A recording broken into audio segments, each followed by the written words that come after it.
Ronnie Coleman beat Cutler in 2003, but he didn't defeat him at his best. But today, 2009, Cutler teleports onto the 2003 Mr. Olympia stage to challenge Ronnie Coleman. We're gonna adjust the footage for Jay on the 2003 stage, we'll bring the analytical comparison template and kick off the remake of the King Slayer series, where we're searching for the bodybuilder who can slay the King Ronnie Coleman at his most dominant version. Get this video 1000 likes to unlock the next episode. Front double biceps. Both have great guns, but Ronnie's are more impressive because of his peaky biceps and superior details. They have different structures, with Ronnie having a short torso and longer limbs, while Jay is the other way around. Having Ronnie's qualities is usually more eye-pleasing and more aesthetic, but Jay compensates with a sunken-in stomach as opposed to Ronnie's sloppy midsection. Both have some of the greatest quads in history, with Ronnie winning in size, but Jay has superior hardness and muscle separation. It's worth mentioning Jay's imbalance in the quads, with his right one being a bit underdeveloped in comparison to the other. All in all, Ronnie is superior except for the midsection, which in my opinion is acceptable here. His abs are unaesthetic indeed, but at least they are defined and somehow flow with the rest of Ronnie's physique.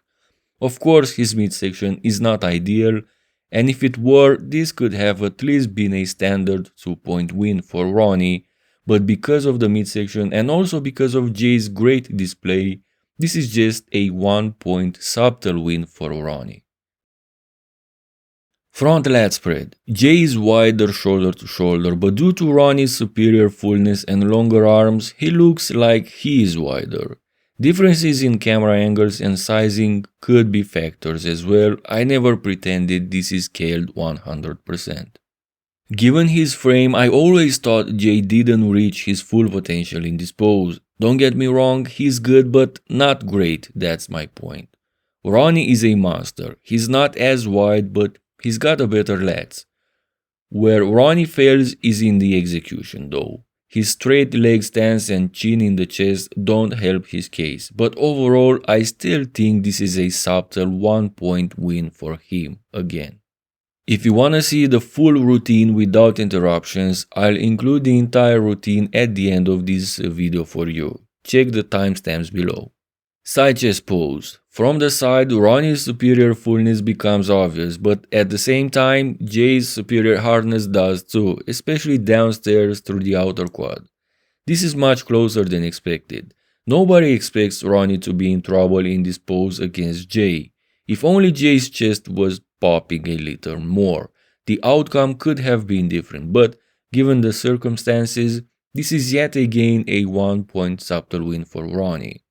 Ronnie is the bigger guy, and when it's tight, this tips the scale in his favor. Back double biceps. Not a popular opinion, but I believe Jay had a strong back. He's not known for being strong in this pose because he had to go against Ronnie and Fear during his career, and he of course got overshadowed by them, but he didn't have a weak back. Aside from the lacking lower lat insertions, it could be argued that Jay's back is wider and harder than Ronnie's here. Downstairs, Ronnie is impossible, but Jay's not far behind. Calves are confusing here. I expected Jay to dominate more, but it could be again because of the camera angles. Ronnie wasn't so bad at this department as most people remember after all. Jay does well with the arms again, and this is also only a 1-point subtle win for Ronnie in my books. Footage is different from pictures because in pictures, Jay seems weaker than in video footage. The Christmas tree further shows Ronnie's superior lower lats. In the back lat spread, Ronnie seems to be dominating big time. Jay doesn't have the mass and balance to challenge Ronnie in this pose. I don't think anyone could challenge Ronnie in this pose right here, not even Dorian. But if you want to see that battle, get this video to 1000 likes. Back to the pose, this is Ronnie's lights out game over pose, and this becomes a standard 2-point win for him. Ronnie has secured victory in 5 poses already, yet there's still potential for Jay to win this matchup, underscoring the importance of the point system. It's not solely about the number of poses won, but the manner in which they are won. Additionally, we are aware that the upcoming poses are considered weaker for Ronnie. Side triceps. I've always thought Jay was underrated in this pose. He has great triceps, his midsection looks perfect, as does his chest and the rest of his body in this pose, while this pose is probably Ronnie's weakest one. Besides having weak triceps, he also has poor execution, making this pose look even worse. This is almost a 3-point decisive win for Jay, but I wouldn't go that far. The 3-point win is designed for even more unbalanced displays. So a standard 2-point win for Jay. Abs and thighs. Jay doesn't have the prettiest shape for this pose, but he's got carved out of stone defined abs and incredibly deep separated and feathered quads.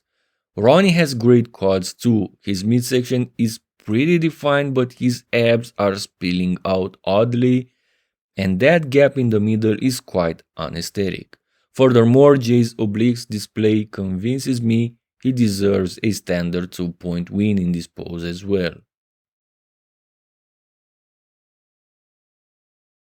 Most muscular pose. If Jay nails a decisive 3-point win in this pose, he's winning the comparison, having 7 points opposed to 6 for Ronnie despite losing 5 3-on poses.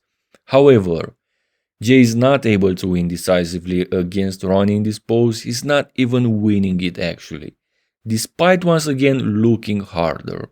Ronnie is too big and full and at the same time dry and defined to lose this pose against anybody probably. In contrast, Jay looks a bit too flat standing next to Ronnie, but indeed looks great in his own way. I think this is again a 1-point win for Ronnie, even though it could be argued for 2 as well. So Ronnie Coleman wins this comparison 7-4 on points and also 6-2 on poses. This result is pretty convincing and dominant. This best version of Jay doesn't stand a chance against the monstrous 2003 Ronnie Coleman, meaning Jay is not the King Slayer. I'll let you guys watch the entire routine now. Don't forget to like and subscribe. And when this video gets 1000 likes, we'll release the second episode of the series. See you soon.